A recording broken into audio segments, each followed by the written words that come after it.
Hi, I'm Bandit Keith from Blacklist International, and I'm a 5-time seasonals top cut qualifier and the recent champion of the 4th Snapdragon Mobile Open round. I'm here to give you guys a quick breakdown of Aphelios Viktor, one of the decks I used to win that tournament.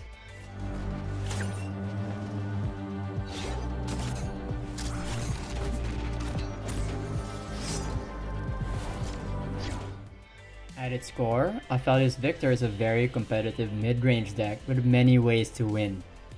Knowing your win conditions and knowing how to work towards it is a surefire way to make this deck work out for you on ladder, gauntlets, and tournaments. Now let's talk about win conditions. Here are the basic ways for this deck to win.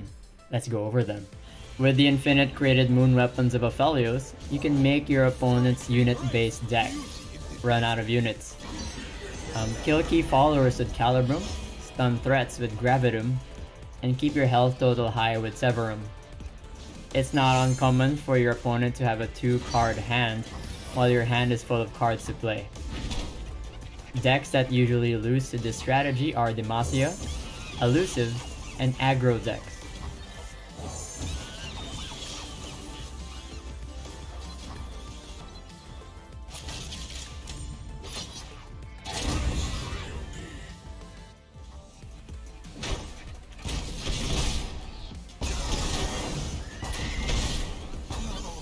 Sometimes you can get the perfect keywords to win games that you have no business winning with Viktor. I've seen games when Viktor just rolls Elusive or Lifesteal versus aggro decks. You can also make use of his high power as a Severum or Infernum target to swing games your way.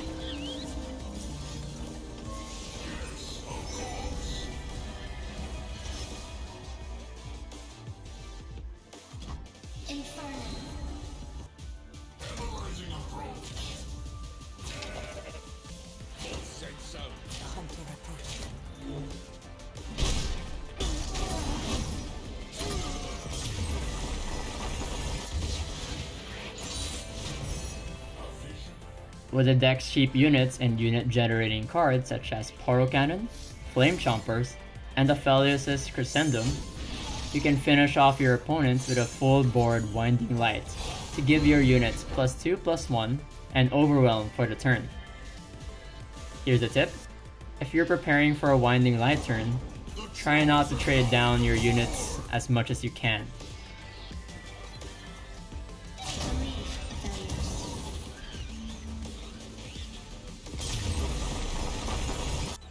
Now let's talk mulligan. The mulligan changes depending on what deck you play against, but generally I keep Aphelios and Lunari Duskbringer. An early Aphelios can make a difference in all kinds of matchups. Against aggressive decks, I keep my early low-cost units that can trade effectively against my opponents. I only keep discard cards like Zonite Urchin, Poro Cannon, and Spacey's Catcher if I have card-generating cards like Mountain Goat, Lunari Duskbringer, and Boom Baboon.